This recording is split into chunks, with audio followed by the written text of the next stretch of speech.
Vladimir Putin's most outspoken critic is now in a Siberian prison. Missing for 2 weeks, Alexei Navalny is, quote, doing well in a penal colony known as the Polar Wolf. That is according to his spokesman.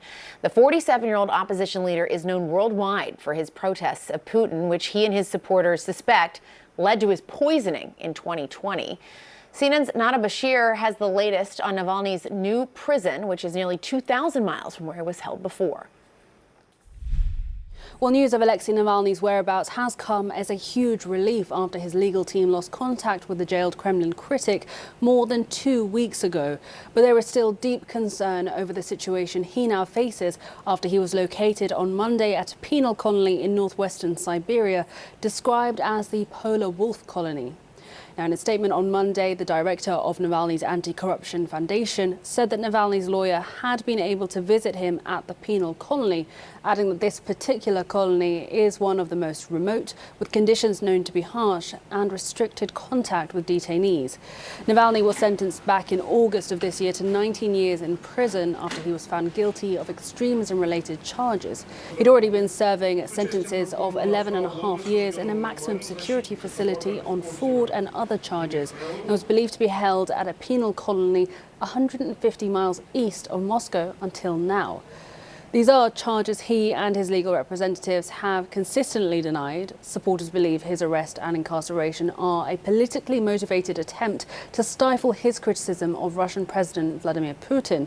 Navalny has, of course, posed one of the most serious threats to Putin's legitimacy during his rule, known for organizing anti-government street protests and using his blog and social media to expose alleged corruption in the Kremlin.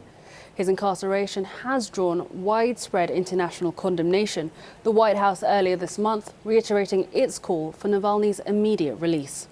Nada Bashir, CNN in London.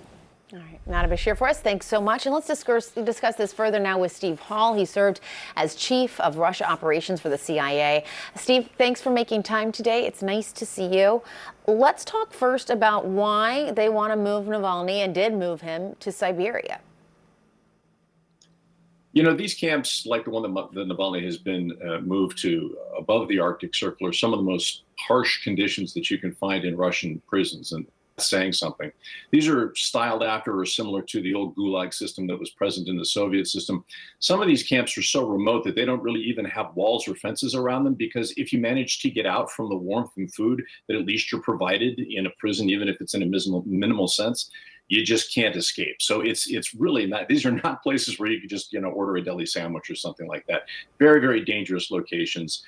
They have special winter protocols. It's really horrible. It's getting worse and worse for Navalny, which I think is interesting because it shows how much of a threat and how concerned Putin is with a guy like Navalny. They have to move him that far into Siberia to make him that less accessible to everybody. That is such an interesting point that I was thinking about as you were describing it, was exactly that. That clearly Putin still sees him as such a threat to continue to have to make things worse and even make him put him in a more remote place than he even was before.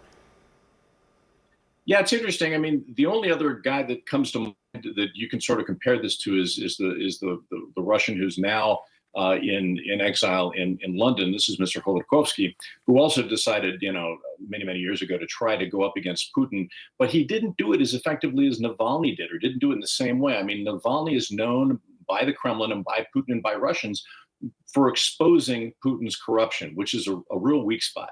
We have elections coming up in March in Russia. I'll put air quotes around that because there's no doubt as to who's going to win. But they are sensitive times for Putin, and he doesn't want people taking to the streets, and Navalny not that far away to be able to sort of egg them on. Right. And the director of Navalny's Anti-Corruption Foundation said that it seems that the colony was prepared for his arrival in advance. Does that tell you anything about kind of their thought going into this, to your point about the timing of it all? Well, there were some interesting things that went on. It a while for Navalny's people to find him. Of course, it's, if the Russian government doesn't want you to find something, it's never easy to do it because there's simply no transparency. A lot of times prisoners are moved between these locations via train as opposed to airplanes. So sometimes it just takes a long time when you're traveling across Siberia to get to these places.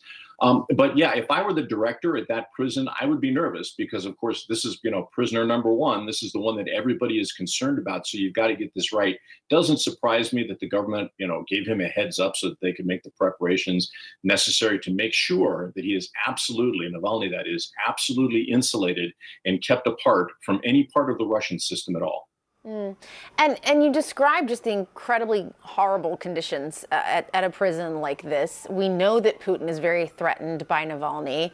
And we've seen the deaths of many other people who get in Putin's way or even just fall out of favor with him.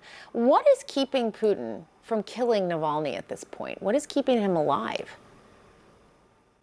Nothing absolutely is keeping Putin from killing him. As a matter of fact, of course, as you alluded to earlier, Putin and the FSB, his internal security service, tried to poison him. And then Navalny managed to make arrangements with international help to get out to Germany, where he could be healed from that neurotoxin that was used against him. But he's now completely at the mercy of the Russian government and of Putin. And there's different methodologies here.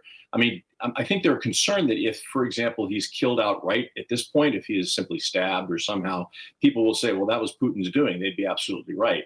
It's almost more like Putin wants to sort of just wait him out, wait until his health deteriorates. Perhaps he picks up tuberculosis, as he haven't already. And then there can be just simply an unfortunate demise, which looks a little better for Putin, at least in the face of Russians who are watching the situation. And just quickly before you go, is there anything that his team, Navalny's team, can do to help protect him at this point at all? Not really. The only thing that they can do that I think that they are doing, that they're doing a very commendable job, is to try to keep Navalny in the international limelight, because that at least might possibly moderate Putin's actions against Navalny if he knows there might be some sort of international price to pay. But, at this point, Putin's relationship with the international community is so low that you wonder how much protection that really is. All right, Steve Hall for us. Thanks so much. We really appreciate it. Sure, my pleasure.